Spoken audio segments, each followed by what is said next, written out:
Hello, New Lenox School District. It's Amy Logan, author of the children's book series, A Girl with a Cape. And I hope that you were able to figure out my clues that yes, I did used to work at Spencer Crossing last year.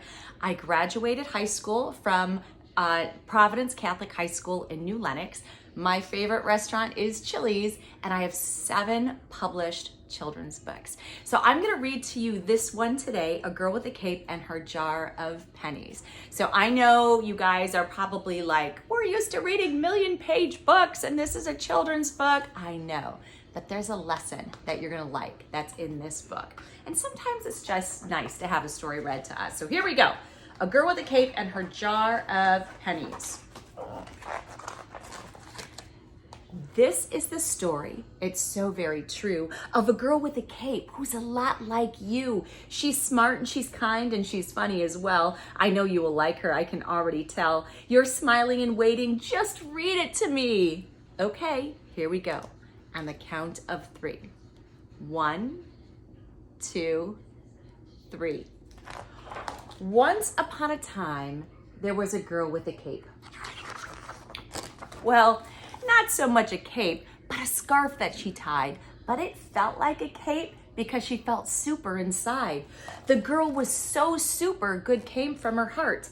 At night, she couldn't wait for the next day to start. So after a quick night of super sweet dreams, the morning sun rose with such light and bright beams. The girl woke up Friday with such a big head. She had this idea last night while in bed. She now knew for certain that this would be great. She hopped up at once and tied on her cape.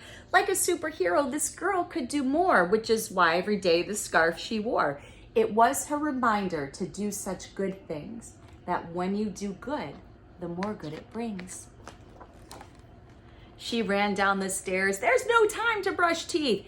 Ew, gross. Back upstairs, brush the tops and underneath. She said to her mom, let's go to the store. I have an idea of how I can do more. You know all the pennies I have in my jar? They're not doing much in the jar where they are. So can we have breakfast then get in the car? We don't even have to drive all that far. Now, what she was thinking, it's so very nice. It's something that maybe you've heard once or twice, that pennies are lucky when found on the ground. So a girl with a cape was out on the town. Want to know what she did with her pennies? She and her mom grabbed the jar. They dropped a few outside of their car. They walked on the sidewalk, dropped 1 or 2. They walked in the store where they dropped quite a few. They added some pennies to the Help Yourself cup, then stood back in the distance and held their heads up.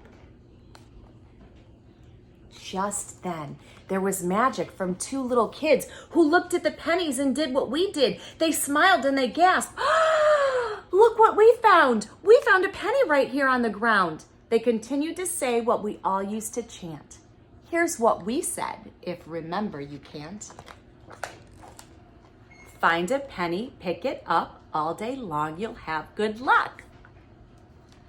Are you ready to see all the luck that they had? The people who picked up the pennies that day, their attitudes changed from what came their way. A nice note from the neighbor, a good parking spot, an A on a test. Ooh, she liked that a lot. No line at the store, someone holding the door, a shoe that stayed tied. Oh my gosh, and there's more. A favorite snack, a free balloon, a birthday card came extra soon, a tooth fell out, tooth fairy came, dinner was great, dessert was the same. Can you even stand all the luck that was found from a couple of pennies found on the ground? Whew, that's a lot of luck, you guys. She smiled so big, our girl with the cape. She knew she did something so super great. It made her feel good to make people feel good, to do the nice things that all of us should. But by the end of the day, she was ready for bed. She knew she did good, and that's what Mom said. So Mom tucked her in and gave her a kiss. She knew that tomorrow she'd not want to miss another idea to do something great, to do something awesome while wearing her cape. You see, A girl with a cape, she knew this to be true. The world is counting on us, what we do to make the world better. It starts here with you. In case you don't know it, the world needs you too. And you can put your picture right there. So pennies or nickels or some other thing, it's just something kind the world needs you to bring. You are a superhero. Your powers are true. The people around you are counting on you. Time to get rest, so tomorrow you too can do something great. So what next will you do? And that, my friends, is the end of the story. I hope you liked this story. I miss all of your sweet faces. I miss being at Spencer Crossing. I do want to share with you that at the end of the story, I ended it with a question. So let's see, I ended it with, time to get rest, so tomorrow you too can do something great. So what next will you do? And I did that because as the author of this book, I am asking you, New Lenox School District, what are you going to do to rock the cape and bring kindness into the world? And I can't wait to hear the stories. Love you guys, miss you guys. I hope you've enjoyed all of these mystery readers, and make it a great day. Rock the cape and be kind because you matter.